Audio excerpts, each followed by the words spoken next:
Salut tout le monde, ici Adrian Mercier. Bienvenue sur ma chaîne, dédiée à notre belle planète et aux enjeux de l'écologie. Si vous voulez en apprendre plus sur comment protéger notre environnement et adopter des gestes éco-responsables, pensez à vous abonner pour rester informé. Prêts à explorer ensemble? C'est parti. Bonjour à tous. Aujourd'hui, je vais vous parler des conséquences dévastatrices du passage de l'ouragan Beryl sur les Caraïbes. Dans cette vidéo, nous allons explorer comment cet événement a transformé des paysages idylliques en véritables champs de ruines. Je partagerai avec vous des témoignages de ceux qui ont vécu cette catastrophe, ainsi que des images frappantes qui illustrent l'ampleur des dégâts. Restez avec moi pour comprendre l'impact de Beryl sur cette région si belle et si fragile. Le monstrueux ouragan Beryl poursuit sa route dans les Caraïbes. Les dégâts sont colossaux et de premières victimes sont à déplorer. Il y a quelques jours, le 30 juin, très exactement, l'ouragan Beryl était devenu le premier ouragan de l'Atlantique jamais enregistré à atteindre le statut de catégorie 4 aussitôt dans la saison. Le lendemain, nouveau record pour ce phénomène hors norme, Beryl était devenu le premier d'une saison à atteindre la catégorie 5. Et même si les scientifiques avaient prévu que ce genre d'événement se produirait, ils sont étourdis par les chiffres. Réchauffement climatique et la Nina, cocktail détonnant pour un ouragan. Rappelons que c'est la température extrêmement haute des océans qui alimente l'ouragan Beryl. Nous observons des températures de l'océan, tant de surface que plus en profondeur et même probablement jusqu'à 100 ou 125 mètres de profondeur, qui sont supérieures à celles qui sont habituelles au plus fort de la saison des ouragans, soit vers la mi-septembre. Et nous sommes encore loin du pic, commentent les chercheurs. D'autant qu'ils s'attendent à ce que la pleine période du phénomène la Nina qui vient de débuter coïncide avec le plus fort de la saison des ouragans. Or la Nina renforce l'activité des ouragans en réduisant le cisaillement du vent à travers les tropiques. Nous n'avons jamais vécu une année comme celle-ci, s'inquiètent les experts. L'ouragan Beryl étudié de près. En attendant, ils continuent à étudier le phénomène. Parfois même de très près. S'aventurant jusque dans l'œil de l'ouragan. Le tout pendant que sur la route de l'ouragan Beryl, on ne peut que faire le constat des dégâts occasionnent. Ce lundi, des vents soufflant à quelques 250 km/h ont littéralement rasé l'île de Carriacou en une demi-heure seulement. Même destin pour Union Islande. Il n'y reste pratiquement plus aucun bâtiment debout. 95% de l'île de la Grenade a perdu son alimentation électrique. Des dégâts importants sur la trajectoire de Beryl. La houle de tempête déferlée jusqu'en République dominicaine et au Venezuela. Des dizaines de milliers de personnes ont été touchées. Et au total, au moins 7 personnes sont déjà mortes dans le sillage de l'ouragan. Même si Beryl s'est affaibli ce mardi 2 juillet, il demeurait de catégorie 4 alors qu'il se dirigeait droit sur la Jamaïque. L'île est en alerte. Les dernières prévisions placent le cœur de l'ouragan au sud immédiat de l'île d'ici la fin de la journée. Avec des rafales à plus de 150 km/h et plus de 200 mm de pluie attendues. L'ouragan Beryl devrait ensuite se déplacer vers la péninsule du Yucatan, Mexique. Des catastrophes d'une ampleur qui relevait autrefois de la science-fiction deviennent des faits météorologiques, et la crise climatique en est la principale responsable, a déclaré ce lundi Simon Stiell, le chef du climat à l'Organisation des Nations Unies. L'ouragan Beryl s'est encore intensifié et bat tous les records. Hier encore, il était classé en catégorie 4. Désormais, l'ouragan Beryl a franchi le cap de la catégorie 5, devenant ainsi le plus précoce de cette catégorie jamais observée sur l'Atlantique. Article de Nathalie Mayer paru le 2 juillet 24 records. Hors norme. Monstrueux. Mortel. Pour qualifier l'ouragan Beryl, aucun mot ne semble désormais plus assez fort.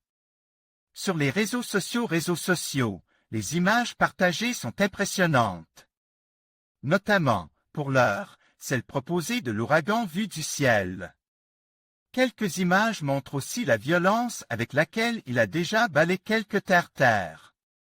L'ouragan Beryl passe de la catégorie 4 à la catégorie 5.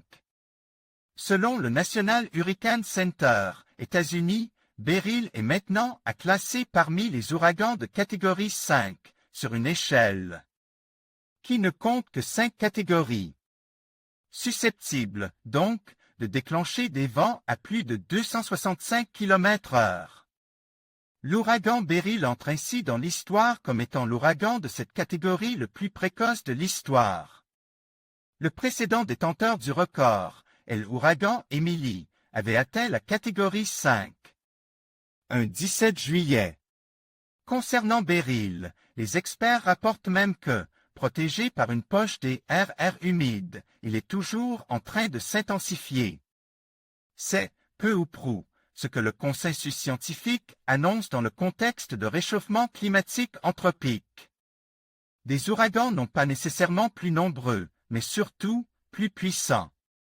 Des études ont déjà montré que la hausse des températures de l'océan ces 50 dernières années a rendu plus de 2 fois plus probable que des dépressions tropicales banales se transforment en ouragans majeurs en moins de 24 heures. L'ouragan Beryl menace la Jamaïque. La Jamaïque, qui se trouve sur la route du cœur de l'ouragan Beryl, est tout particulièrement en alerte. Le National Hurricane Center estime qu'il faut s'attendre là-bas à quelque chose entre 10 et 20 cm de pluie ce mercredi, avec des maximums dépassant les 30 cm dans certaines zones. Les conséquences pourraient être catastrophiques. L'ouragan Beryl complètement hors norme menace les Antilles. Article de Nathalie Mayer paru le 1er juillet 2024 et il y a quelques heures encore. Il n'était rien qu'une dépression tropicale. Désormais, il est présent comme un ouragan de catégorie 4. Du jamais vu. Les Antilles sont en alerte. Jamais un ouragan ne s'était développé aussi rapidement et aussitôt dans une saison que l'ouragan Beryl qui menace les Antilles. NOAA, il y a quelques semaines, les spécialistes de la question l'avaient annoncé. La saison des ouragans 2024 dans l'Atlantique Nord sera sans précédent. Et il n'aura pas fallu attendre bien longtemps avant d'en avoir un aperçu. Il y a quelques jours, les météorologues ont en effet vu une dépression tropicale se transformer en un ouragan majeur. Un ouragan de catégorie 4. Son nom, Beryl. Et il ne lui aura pas fallu plus de 48 heures pour cela. Oh! C'est déjà arrive par le passé, diront certains. Avec raison. Cela s'est produit à 5 reprises dans l'histoire des ouragans sur l'Atlantique. Mais jusqu'ici, jamais aussitôt dans la saison. En fait, jamais avant le mois de septembre. Un ouragan majeur alimente par la chaleur des mers. Et ce n'est même pas le seul record déjà établi par Beryl. Il est également le premier d'une saison d'ouragans à se former aussi loin à l'étang un mois de juin. Une pure anomalie climatique, selon François Jobard, prévisionniste à Météo France, sur X.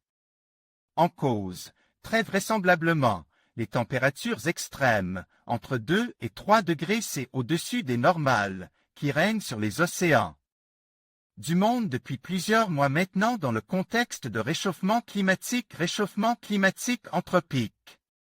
Le tout combine avec le déclenchement d'une phase climatique La Nina. Du vent et des pluies attendues sur plusieurs îles des Antilles. En ce lundi 1er juillet, le National Hurricane Center a confirmé que Beryl resterait un ouragan majeur extrêmement dangereux lorsque il atteindrait les îles du Vent, en Polynésie française, le matin même.